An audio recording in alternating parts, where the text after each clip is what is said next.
করে আবার পুরনো বন্দোবস্ত, পুরনো দখলদারিত্ব, পুরনো সন্ত্রাসের রাজনীতি আবার ফেরত আনবে, তাদের পরিণতিও কিন্তু স্বৈরাচার হাসিনার মতোই হবে। বন্ধুগণ, আমরা আজকে নীলফামারীতে এসেছি, আমরা শহীদ রুবেলের রক্তের শপথ নিচ্ছি। আমরা সৈয়দপুরে গিয়েছি, আমরা শহীদ সাজ্জাদের কবর জিয়ারত করেছি। এই সকল শহীদরা আমাদের অনুপ্রেরণা। আমরা মনে করি এই মানুষগুলা জীবন দিতে একটা সুন্দর, একটা সমৃদ্ধ বাংলাদেশের জন্য, যে বাংলাদেশে অর্থনৈতিক বৈষম্য থাকবে না, যে বাংলাদেশে আঞ্চলিক বৈষম্য থাকবে না, যে বাংলাদেশে আপনি স্বাধীনভাবে মত প্রকাশ করতে পারবেন, আপনি কথা বলতে পারবেন, আপনার ভাবের অধিকার পাবেন, আপনার খাবারের অধিকার পাবেন, শিক্ষা এবং কর্মসংস্থান পাবেন, আপনি হাসপাতালে গেলে চিকিৎসা পাবেন, আপনি সরকারি অফিসে গেলে আপনাকে দুর্নীতির আশ্রয় নিতে হবে না, দুর্নীতির শিকার হইতে হবে না। এরকম একটা বাংলাদেশের জন্য আমাদের ছেলেরা, মেয়েরা, আমাদের ভাই বোনেরা জীবন দিতে আমরা রাস্তায় নামছিলাম। প্রিয় বন্ধুগণ, যদি গণ অভ্যুত্থানের পরে আমাদের এই সকল দাবি পূরণ হয়ে যেত, তাহলে আমাদের রাজনৈতিক দল করা লাগতো না। কিন্তু আমরা দেখছি 7 মাস, 8 মাস, আজ 1 বছর হয়েছে, কিন্তু এই সকল দাবি পূরণ করা হচ্ছে না। কেবল নির্বাচন নির্বাচন নির্বাচন বলে আমাদেরকে সামনে একটা মূলা ঝুলানো হচ্ছে। আমরা এই ধরনের কোন ধোঁকাবাজিতে বিশ্বাস করব না। আমরা অবশ্যই নির্বাচন চাই, আমরা নির্বাচিত সরকার চাই, কিন্তু অবশ্যই এই গণ অভ্যুত্থানে যারা হত্যা করেছে সেই শেখ হাসিনা এবং তাদের দোসর যারা বাংলাদেশের প্রতিটি এলাকায় এলাকায় এখনো লুকায় আছে, তাদেরকে বিচারের আওতায় অবশ্যই অবশ্যই আনতে হবে। শেখ হাসিনাকে দেশে এনে বিচারের আওতায় আনতে হবে। এই শেখ হাসিনার বিচার না হওয়া পর্যন্ত এই শহীদ রুবেলের বাবা আমাদের সকলের মনে যে দাউ দাউ করে আগুন জ্বলতেছে, সেই আগুন কোনোদিন নিভবে না। প্রিয় বন্ধুগণ, আমরা বলছি মৌলিক সংস্কার হইতে হবে রাষ্ট্রের, সংস্কারের মধ্য দিয়ে নির্বাচনের দিকে যাইতে হবে। আমরা আরো বলছি বাংলাদেশে একটা নতুন সংবিধান লাগবে। যে আওয়ামী লীগের সংবিধান, যে মুজিববাদের সংবিধান, সেই সংবিধানকে ছুঁড়ে ফেলে দিতে হবে। সেই সংবিধান আপনারা আমার অধিকার রক্ষা করতে পারে নাই।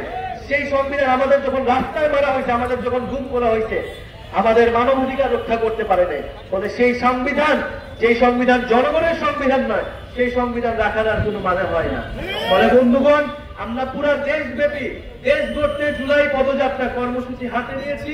আমরা প্রথমে উত্তরবঙ্গ এসেছি, রংপুর গিয়েছি, গাইবান্ধা গিয়েছি, আজকে নীলফামারী।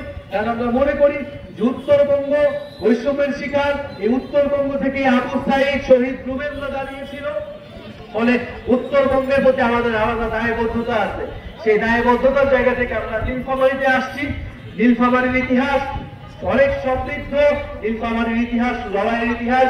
সেই জিল বিদ্রোহ থেকে আমরা নীলফামারীর কথা শুনি। বন্ধুগণ, এই গণ অভ্যুত্থানের মধ্য দিয়ে আমাদের নীলফামারী জেলায় আমাদের যারা বৈষম্য বিরোধী আন্দোলন করেছেন, আমাদের গণ অভ্যুত্থানে অংশগ্রহণ করেছেন, তারা আমাদেরকে সমর্থন দিবেন, সহযোগিতা করবেন। আমরা একটা নতুন দল করেছি, আপনাদেরকে কথা দিয়ে যাচ্ছি, আমরা খুব শীঘ্রই আপনাদের যে দাবিয়ে দেওয়া, আপনাদের যে আকাঙ্ক্ষা, আপনাদের যে প্রত্যাশা, তরুণদের একটা রাজনৈতিক দল থেকে সেই প্রত্যাশা আমরা খুব শীঘ্রই পূরণ করবো। আর এটা ভাবার কোন কারণ নাই যে রাজপথে তৃণমূলে কেবল একটাই দল আছে। বাংলাদেশের নতুন রাজনৈতিক শক্তির উত্থান ঘটেছে, নাগরিক পার্টির উত্থান ঘটেছে, তারুণ্যের উত্থান ঘটেছে, 24-এর শক্তির উত্থান ঘটেছে। এবং এই শক্তিকে অগ্রাহ্য করে বাংলাদেশ কেউ কোন ধরনের ষড়যন্ত্র করতে পারবে না। বন্ধুগণ, আমরা এই নীলফামারীর পথসভা শেষে আমরা পঞ্চগড় যাব। আপনারা আমাদের এই পুরো যাত্রায় আমাদেরকে সহযোগিতা করবেন এবং আমরা 3রা আগস্ট শহীদ মিনারে ঢাকায় বিশাল জমায়েত করব এবং আপনাদের যে সমস্যাগুলোর কথা, সেই সমস্যাগুলো নিয়ে আমরা ইস্তেহার দিব জাতির সামনে যে এইটাই জনগণের সমস্যা। এই সমস্যা সমাধানের জন্য জাতীয় নাগরিক পার্টি নাগরিকের মর্যাদা, ধর্ম বর্ণ নির্বিশেষে আপনাদের সকল অধিকার, দায় দরদ এবং বৈষম্যহীন বাংলাদেশ গড়বে, এই প্রতিশ্রুতি আপনাদেরকে দিয়ে যাচ্ছি। ইনকিলাব জিন্দাবাদ।